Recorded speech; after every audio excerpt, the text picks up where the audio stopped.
Okay, great. Now that you had a chance to brainstorm how to survive, and you've asked some very important questions that a society would come up with, let me show you what some historians have come up with. This paper is in your BOK. It is on page 21. So let's everyone get out your BOK and turn to page 21. Also, go ahead and get out some colored pencils or pens to help you, or if you want a highlighter, you'll need a highlighter. I'll give you a second to get out your BOK and some colors.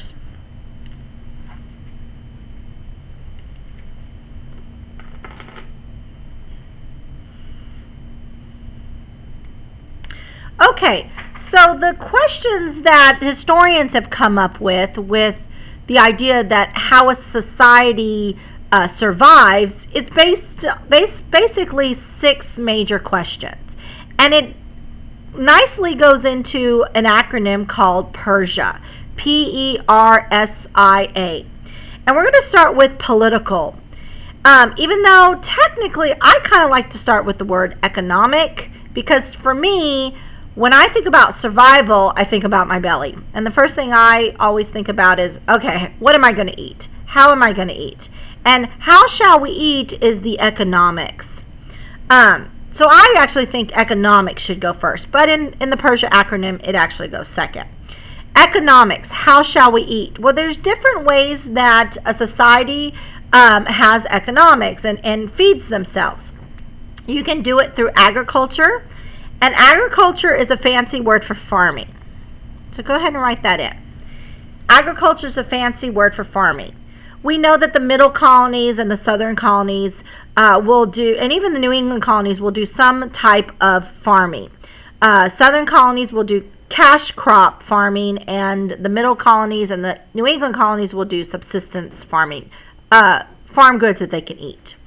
Another way to answer how shall we eat is the word commerce. Commerce is a fancy word for trade. So go ahead and write that in. It's a fancy word for trade. So what that means is that the colonies will trade with either other colonies or other countries in order to make money so that they can answer this question, how shall we eat? Then you've got trades and professions. And then later on, when we have the Industrial Revolution come around, we'll have industry and manufacturing. This is opposite than agriculture. This is instead of growing things, you're going to be making things in factories. So that answers the economic question. How shall we eat? Okay, our next one is the political question. Who shall be in charge? Every society has to answer this question. And different societies answer it different ways. Sometimes it's the strongest person that is in charge. Sometimes it's the wisest person in charge. And then you have what we have in the United States or in America, and I love this cartoon because it says, what about us, the people? If it's the people in charge, then you're looking at a democracy. And I think we've talked about that before, a democracy.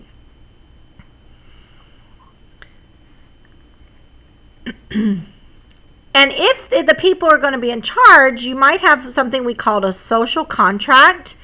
And in that social contract, the people will create, again, a democracy, either directly where the people will vote for everything, or they will elect a representative. And so ultimately it will be a representative government or a representative democracy.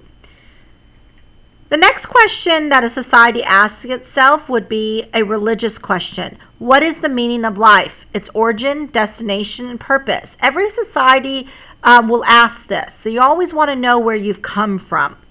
I like this cartoon because it says, what do you mean you don't know? You have a clue? And he's asking a guru. And that's a person that supposedly knows everything. So the questions are, where did I come from? What happens when we die? And how shall we spend our lives?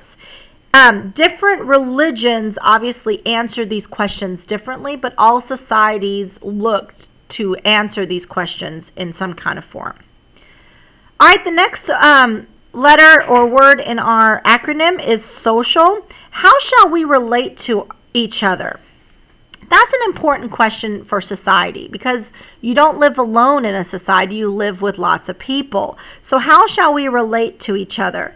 First of all, you have what we call an authoritarian society based on servitude or slavery.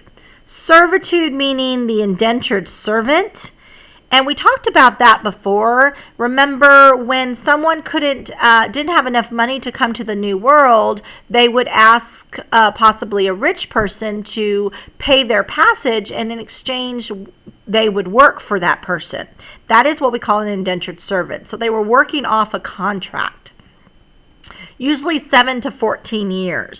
But eventually an indentured servant was free. Slaves, on the other hand, were never free. Usually they were Africans, kidnapped Africans brought across the transatlantic trade and Middle Passage, and they were pretty much slaves for life, and they worked for life. So that's an authoritarian society, a society that has indentured servants and slavery. Then you have a deference society based on rank. That's kind of like what you see in England with that social ladder we had talked about in class. You know, the king is up here, then you have the nobles, then you have the serfs, and then lastly the slaves. So that's kind of a difference based on your rank. And then lastly you have a type of society, it's called an egalitarian society. If we look at the word egalitarian, the root word is equal. And so an egalitarian society, it's based on equal rights. And that's kind of what we're striving for in America. It doesn't exist yet, but that's what we're striving for. All right, our next question has to do with how shall we learn? The intellectual question. Well, some societies will learn from an authority, someone telling you the information, and then some societies will discover for themselves, find out through observations. Then the last thing we're going to look at is artistic. Every society has some way of expressing themselves. So how shall we express ourselves, our emotions, thoughts, or ideas? Teenagers, like yourselves, are very good at this idea in society because think about the way that, everybody expresses themselves differently, the way they dress, the way they talk, the way they do their hair, later on what cars you drive. Everybody expresses themselves in different ways. Okay, so that is going to be our Persia. It leads to the idea of culture and society. Societies ask these basic questions. So now we're going to look at the colonies itself, okay? The colonies answered these questions very similar. I'm going to go ahead and stop the video and then make another video for you to watch. Okay, so go ahead and turn to page 22.